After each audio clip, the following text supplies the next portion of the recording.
Le langage. Je vous ai dit dans une vidéo que le non-verbal et le paraverbal est compté pour 93% de la communication. Concrètement, qu'est-ce qu'on met dans ce non-verbal? C'est la question que Fatou Ndiaye de Bamako m'a posée. Fatou travaille au département marketing d'une banque au Mali et elle voudrait comprendre parce qu'elle n'arrive pas à comprendre pourquoi est-ce que le non-verbal est plus important que les mots.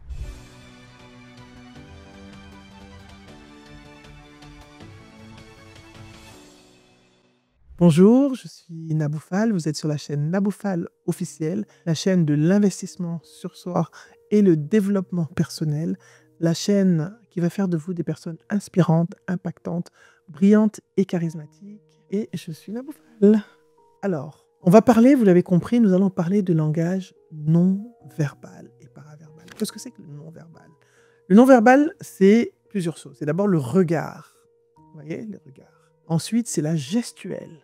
C'est la voix, l'intonation, la tonalité, l'intonation, les différentes variations vocales que l'on donne à notre message dont on parle. C'est aussi l'espace que l'on occupe. Comment est-ce que j'occupe l'espace autour de moi? Le paraverbal, dans le paraverbal, on met aussi la voix, on met le fait comment on s'habille, la prestance, la présence, etc.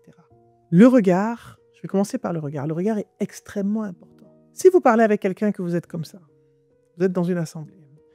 Si je vous parle comme ça, je pense qu'au bout de quelques minutes, vous n'allez plus regarder. Vous n'allez plus parler avec moi. Le regard. Quand vous êtes dans une assemblée, vous devez balayer la salle du regard. Quand vous êtes en face d'une personne, vous allez la regarder dans les yeux. Mais bien sûr, pas avec un regard perçant, mais avec un regard modéré, un regard apaisé, un regard intéressé. Pourquoi je dis ça? Parce qu'il y a des gens qui regardent comme ça. Il faut faire attention à votre regard. Dès que les yeux sont le miroir de l'âme, on peut lire à travers vous, à travers votre regard. Donc, travaillez votre regard. Assurez-vous que vos yeux ne sont pas en train de cligner tout le temps. Très important. Ensuite, vous savez, je parle du regard parce que dans notre éducation, l'éducation que j'ai reçue, je me rappelle qu'on me disait qu'on ne doit pas regarder les grandes personnes dans les yeux. Pendant longtemps, je ne regardais pas dans les yeux parce que j'ai été élevé comme ça. Et souvent en Afrique, on a cette éducation-là. Ça là, c'était avant, tant de nos mamans, de nos papas. Maintenant là, quand on te parle, il faut regarder. Pourquoi? Parce que c'est à travers ton regard que la personne a confiance en toi. Quand tu as un regard franc, droit, direct, tu rassures. Le regard est le premier outil du non-verbal. La deuxième chose, c'est bien sûr le visage, les expressions que vous avez. Si je vous dis « la vie est belle comme ça », il n'y a pas d'alignement entre ce que je dis et comment je le dis. La vie est belle et je peux dire, je n'ai même pas besoin de parler. Yes, on sait que je suis contente. Comme ça, je suis en colère. Les émotions que l'on ressent se voient sur notre visage.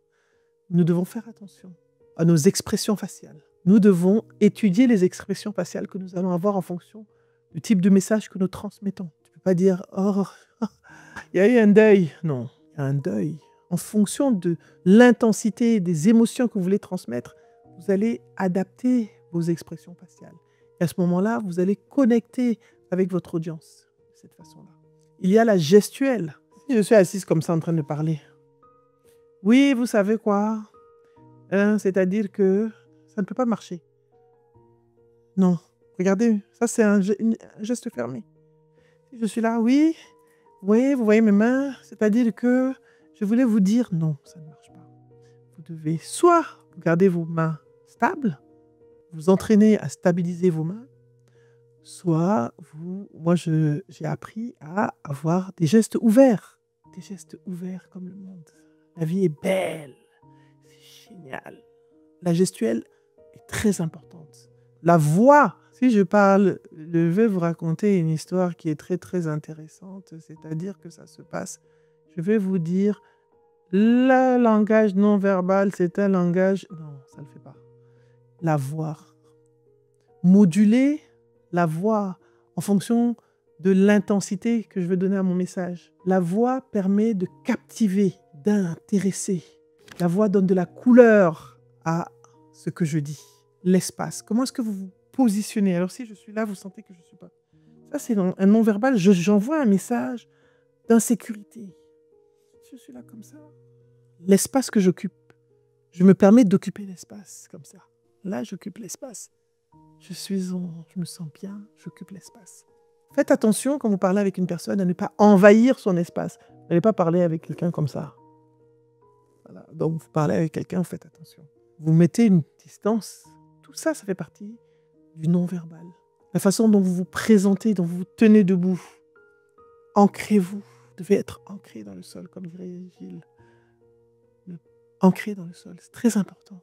Donc, il y a tous ces facteurs qui constituent le non-verbal et le paraverbal. C'est très, très important.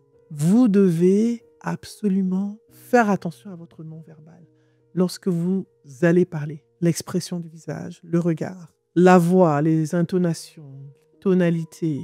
Est-ce que vous projetez votre voix assez fort ou est-ce que vous parlez comme ça?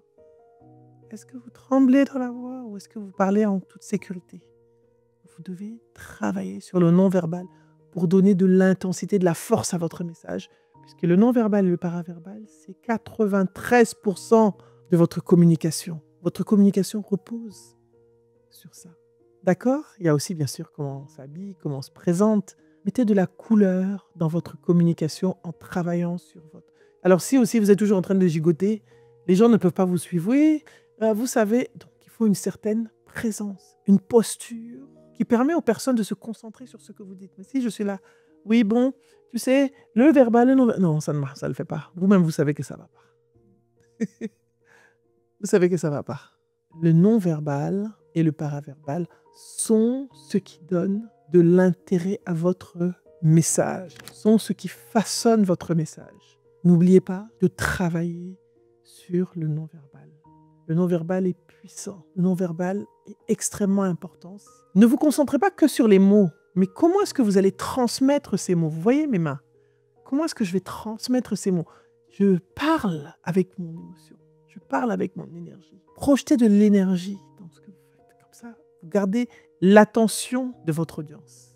Ce que je vous conseille de faire, c'est de toujours vérifier l'alignement entre ce que vous dites et votre posture, votre non-verbal. La deuxième chose, regardez des vidéos de personnes qui sont de très bons orateurs. Les grands orateurs, les grands leaders, Obama, Michel, Nabou Fall aussi, Pussy Tembekwayo, il y en a plein, Pielo Lumumba, Nelson Mandela, il y a plein de leaders africains, qui sont de grands leaders qui savent manier le non-verbal, qui savent jouer, mettre de la couleur dans ce qu'ils disent.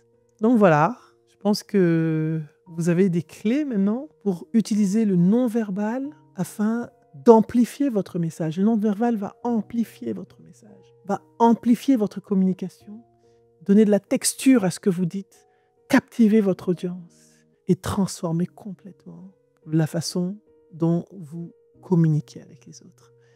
Merci. Si vous venez d'arriver, je suis Nabou Fall et vous êtes sur la chaîne Nabou Fall officielle, la chaîne de l'investissement sur soi, du développement professionnel et personnel, la chaîne qui va faire de vous des personnes inspirantes, impactantes, brillantes et charismatiques.